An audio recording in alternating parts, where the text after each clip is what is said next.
Welcome back. This is Drill by Feel with Coach T. We're going to continue going along with our warm-up progressions. One thing we're going to talk about today is going to be our hand path. First thing we like to do is we like to use a smaller bat, lighter bat for a top hand or bottom hand sequence. Like I said, today is about high hand path. The barrel's always going to work underneath your hands, whether you're working top of the zone or bottom of the zone. If we're getting steep, where the barrel's getting over our hands, over our elbow, that's when we're getting a lot of ground balls and cut baseballs. So like I said, what we try to do, isolate the upper half, just try to use the big muscles. We're not even going to fully turn. All we're trying to do is hit the brakes out in front. So we'll go our bottom hand first, get extended through it. All right, and we'll go our top hand where there's going to be a little bit more of a turn, but again, we're just trying to use the big muscles in our core and our backside, right, to turn this small barrel. If you don't have one of the smaller bats, like I mentioned before, we like to get on top of the bat. With our younger guys, we don't typically do one hand or the other. We'll typically go both hands just for strength and physicality factors. But for my older guys, my high school, college guys who are a little bit more physically mature, we will let them do the top hand, bottom hand with a choked up barrel. But the same concept applies. They're just trying to engage those big muscles, stay in that backside, and really turn behind the baseball.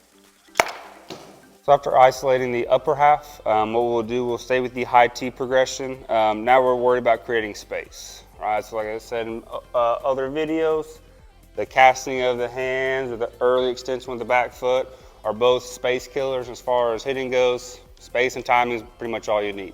So first thing we're going to do is going to move the T to the up and inside corner. Main reason being we're trying to have the players naturally create space. They're going to feel if they get too much on that front foot, right, that heel comes up too early, my hands exit stage left, it's going to be really difficult to create that space and get barrel to baseball, even if the baseball's not moving.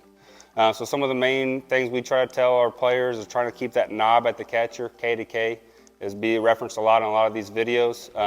Main reason being my head and my body can't drift if my knob's staying back towards the catcher. Once my knob turns, everything else turns with it. Okay, so our main goal, like I said, is to stay in our lobe before we want to fire. Main feel, stay inside the baseball, hold that knob. So as far as the progression goes, the goal is to get deeper on their turn. So when we're referencing deep, we're talking about closer to the catcher. So this would be more deep. This would be less deep, closer to the pitcher. So as we create a little bit less space for the hitter, we're going to give them more space left and right. So we'll go from the high and inside T to high and middle. Same rules apply. We're trying to hold that knob, trying to create that K to K pattern we want to create on a consistent basis so we can create space behind the baseball. No matter what side of the plate or what height of baseball we're looking at, we're still trying to stay inside out through the ball. K to K. The last of the progression is going to be our deepest, closest to the catcher T. But like I said, we're going to create a little bit more space left to right. And as you'll notice, direction is going to start moving across the cage, and the ball flight should also start getting a little bit lower as we go.